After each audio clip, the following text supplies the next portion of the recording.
Well, thank you. Appreciate the invitation. And I'd like to begin my talk by just sharing some of the stats from the lab.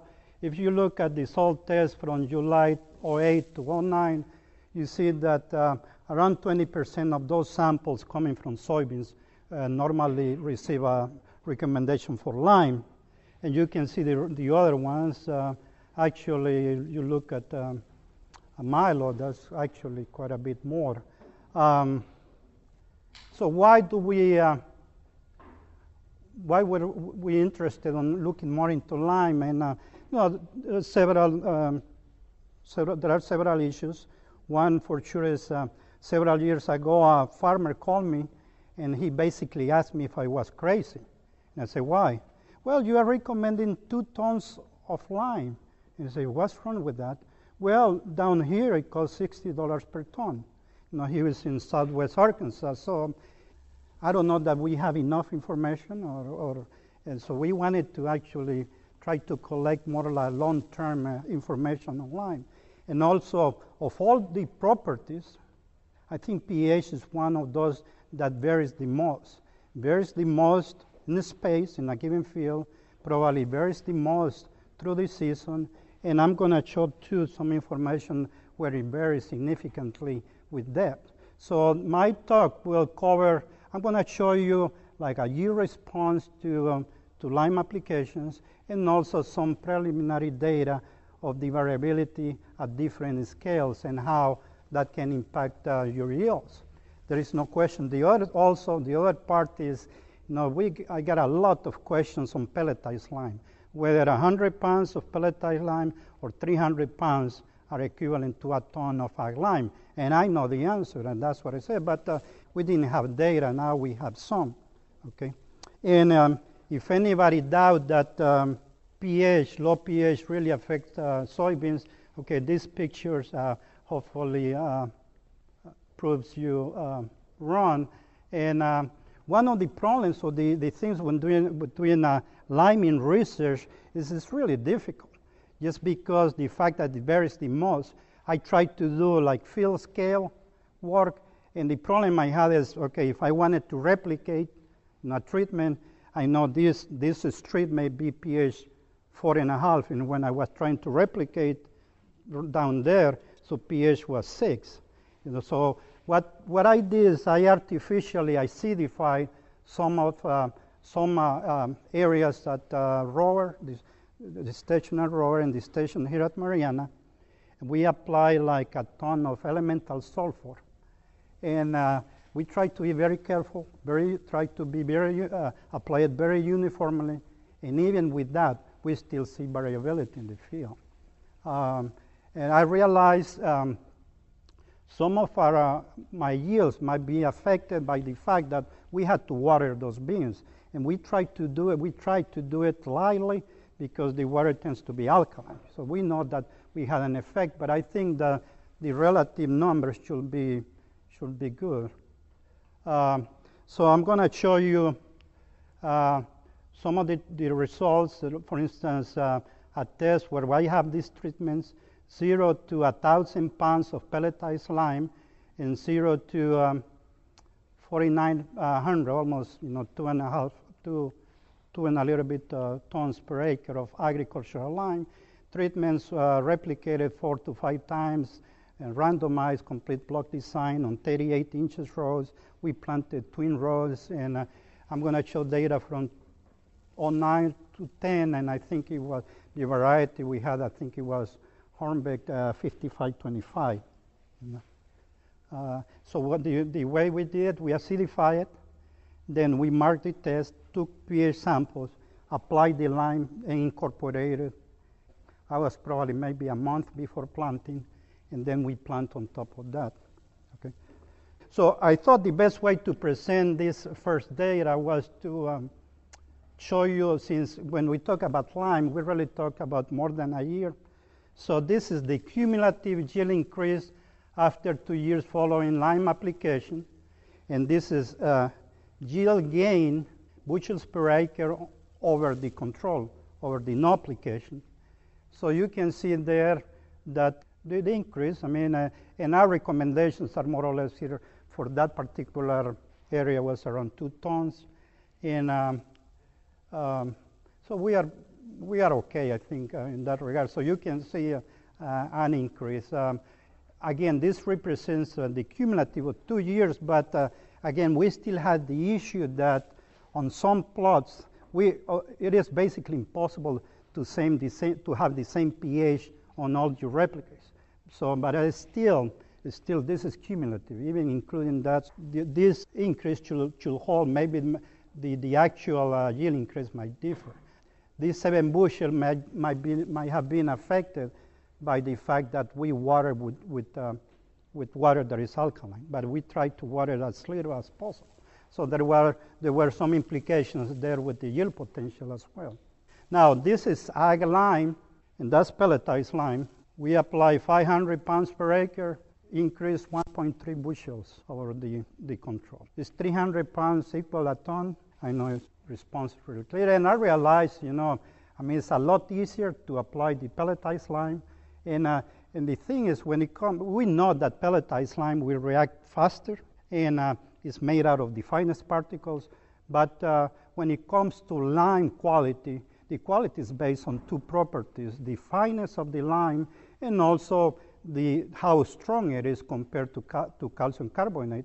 That's what is called the calcium carbonate equivalent. And in fact, I've seen, since the plant board keeps records of all the limes sold in the state, and I have access to that. In fact, I have come across pelletized lime that is inferior to ag lime. Why?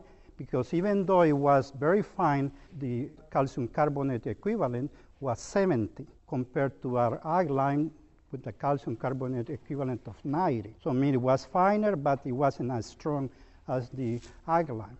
But our best pelletized lime, in my opinion, is not more than 100% more effective than ag lime. Okay, and when it comes to lime, lime is just a chemical reaction. You have a given amount of acidity. You need a given amount of neutralizing power, regardless of what source you use. Okay, so it's not the 300 pounds probably react faster, but it's like if you want to race like a NASCAR with a conventional car. If you put just 5 gallons on NASCAR and you fill the tank on the conventional, your NASCAR is going to go faster just right there, but the conventional vehicle will take you farther.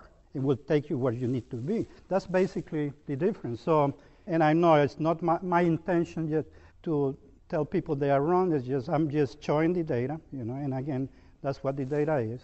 And I said the best lime is pelletized lime is around only 100% as effective, and you see the difference here, the effect. And this is after the second year. I know the effect on the second year was reduced compared to the first year. It'll be interesting probably to add another treatment that I couldn't do it here. Is what if I had applied 500 pounds again this year? Will that help? But then it will be just an academic exercise because the economics are not there. Pelletized lime, as far as I know, costs like $150 per ton, compared to typical ag lime that is 1/5 only. But again, hopefully this put things in perspective. Now, I was in Missouri 2 weeks ago talking to the crop consultants, and my colleague there actually had this data. This is soybean yields for lime rates. You see here where he used pelletized lime compared to ag lime, and actually even pelletized lime used at the full rate, it wasn't as effective as ag lime. There have been reports where pelletized lime is used, the way they make it is basically they impregnate pellets. Sometimes there are some different types of clays. So they impregnate very fine lime, and that clay sometimes holds the lime a little bit too strong, and it doesn't become available. And I don't know if that's the case in his area, but you can see there it does. And I think this study was done there at the Delta Center. They had also this word. This is corn, and they use it as a rescue. I mean, they had planted, and they realized here is pH 4.9. They knew they were going to have some problems, so they went ahead and put different treatments. You can see them. I mean, the red represents ag lime. The blue represents pelletized lime. I don't know the particular details of the study, but it's very interesting. Actually, it's very interesting, and the fact that they actually they got a good yield bump, and in fact, you can actually save some yield even when the crop has already been planted. As I said before, one of the pH is one of those properties, soil properties that vary the most. So I've been interested in looking at this, and I have looked at pH, and in fact, all the nutrients, particularly potassium. I have some preliminary data actually on how effective variable rate is, and I'm not going to show that data because it'll be too much controversial. As we speak, I'm just going to refer to the pH variability. Something we've done, we've been fortunate to do is we purchased this on-the-go pH sensor, and this is a various machine that reads, electrical conductivity. But I don't know if you've seen this. I have a video, but I didn't put it here. But there is a hydraulic arm that comes down every 8 seconds and measures pH every 8 seconds. And this is a map that we created using the machine. This is a field actually like 40 miles east of here. These are samples collected every acre. This is a 50-acre field, and I know I don't have the scale, but those points that look red, those points call for a lime recommendation. Okay, so that's on an acre basis. I know right now the typical grid is 5 acres, right?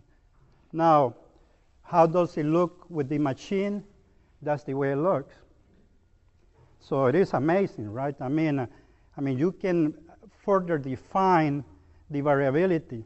Again, this is based on an acre, but if it is based on 5 acres, of course, I don't know that we are really picking the variability. And the thing is, these two, when you take soil samples from the area that has acidic pH and another core from an area that is alkaline pH, and you make a composite sample, the resulting pH will be acidic most of the time, because the acidic soil tends to drive the pH.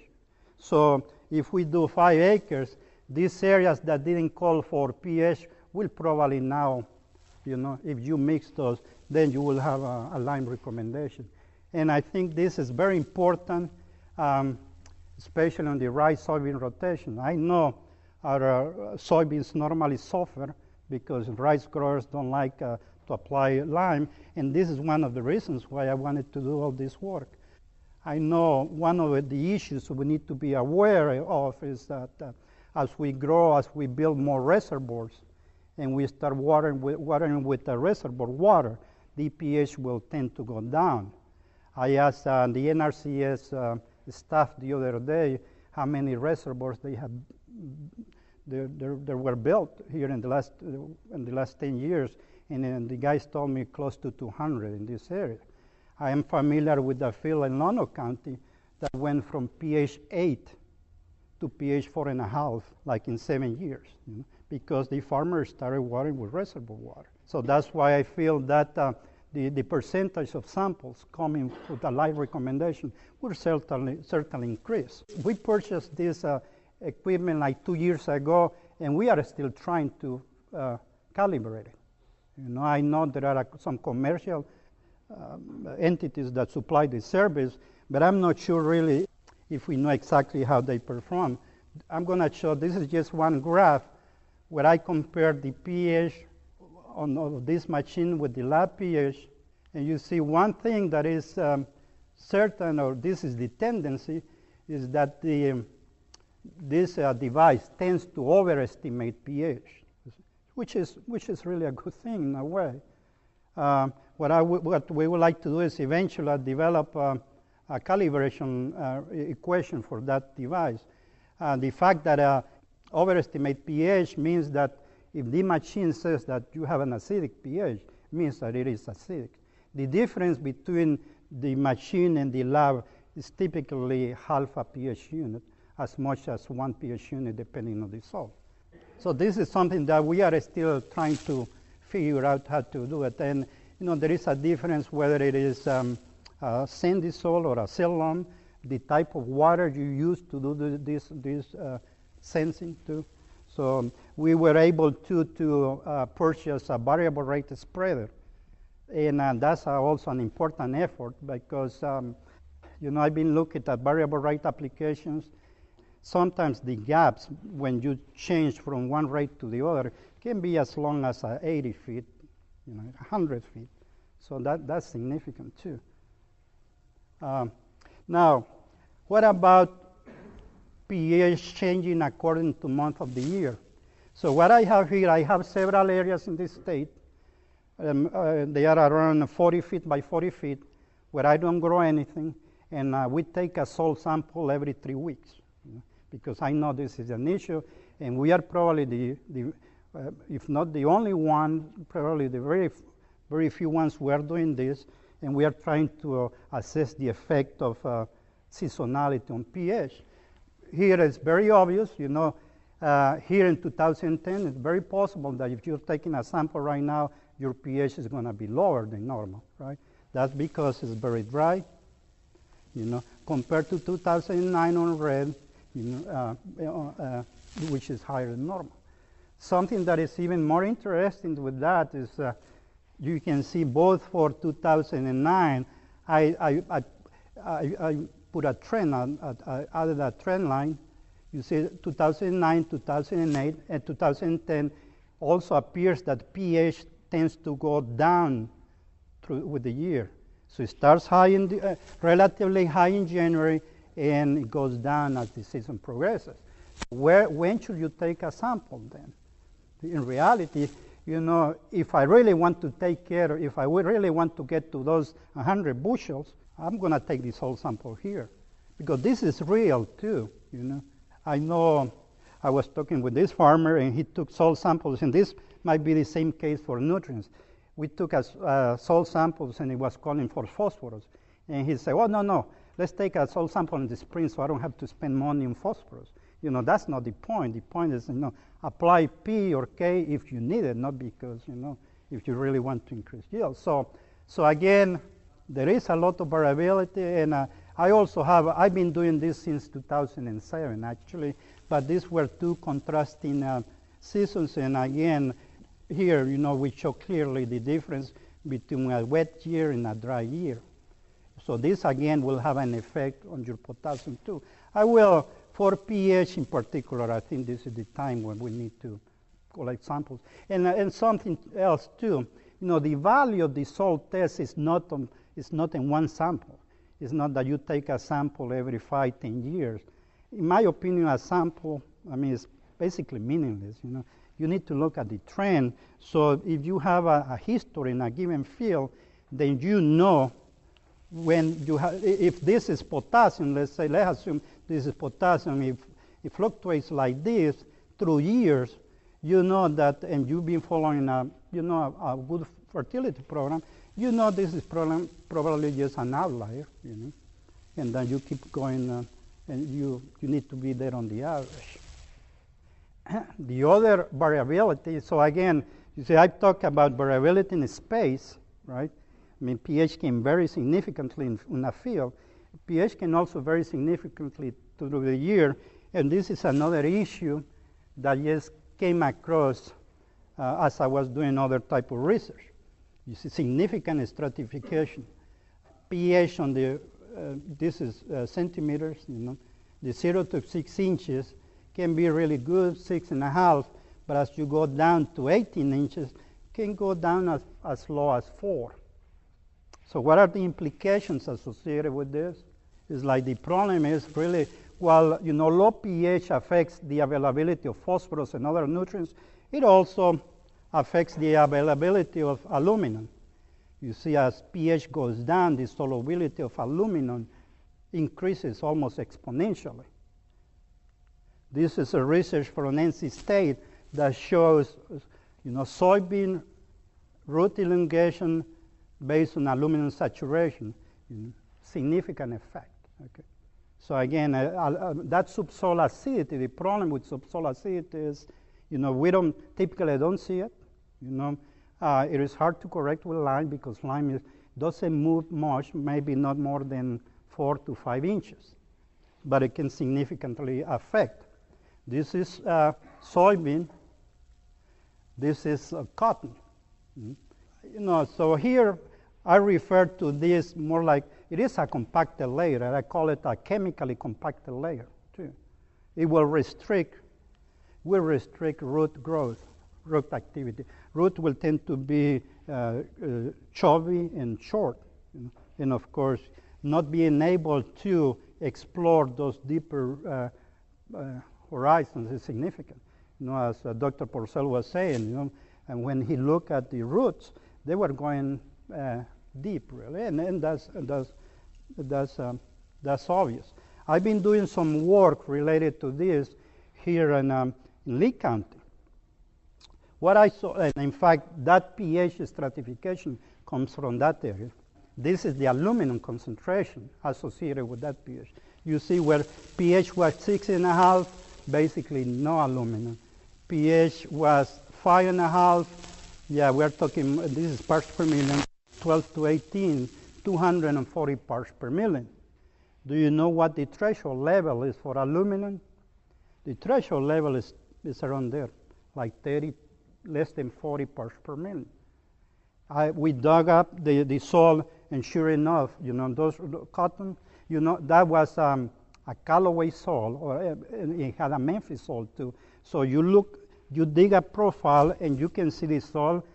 Apparently, there is nothing wrong. It looks, it's supposed to have good drainage. But you look at the roots, and you realize they are not growing down there. The reason how I found that is I was doing an irrigation study, and the plants were under water stress. In 18 inches, the soil was saturated with water. So I thought my lowers were not working. But when we opened, we realized that there were no roots down there to pull that water. And it was associated with this problem. So one of the best ways to do that is to work with gypsum. Gypsum is a lot more soluble than lime. So you can see here that when we applied this in the 2 tons per acre, and this actually was in the second year, and I wasn't looking at this with gypsum, I was looking at actually the crusting, because the problem with our soils is not only have very little organic matter, but they have up to 70% silt. So as you know, they crust a lot. So gypsum is supposed to be anti-crusting agent. So I wasn't really looking at this, but then when I started looking at those water problems, I look at this, and sure enough, you can see there that how the 2 tons per acre actually lowered the solubility of aluminum, and then it's opened up a lot more area. So that's why whether it is corn, or cotton or soybeans, if you have that much aluminum there, those roots are not going to grow down any deeper than that initial soil profile. Okay, what soil areas may be affected are those that have what is called a fragipan. And you tell me now how much of our cropland is grown on those soil types. I mean, I don't know. And these are not all of them. These are some of the ones. But we know like this Loring and Memphis are very good cotton soils. But again, here in Lee County, those roots are not growing. That's why farmers need to water so often, almost every week. That's why those plants there, that's why corn there in that particular farm was suffering so much, Now, in the case of soybean, I know, when it's typically in a rice soybean rotation, probably the water has helped a little bit with that. But with land leveling, this fragipan tends to be around 18 to 36 inches down the profile. But with erosion or land leveling, that has brought those profiles up to the surface, maybe 8 inches. Now, again, when we take a soil sample 4 inches deep, we are not going to see that problem. Anyways, these are some we don't expect to see this problem like in a Cherokee, a Tunica, a Newellton silty clay, or Amagon. Those heavy soils really don't have this problem. It is just on these cell lawns that have this subsoil acidity. That's basically what I have. They told me I had only 15 minutes. Had I known, I spent more, but be glad to take any questions if you have any.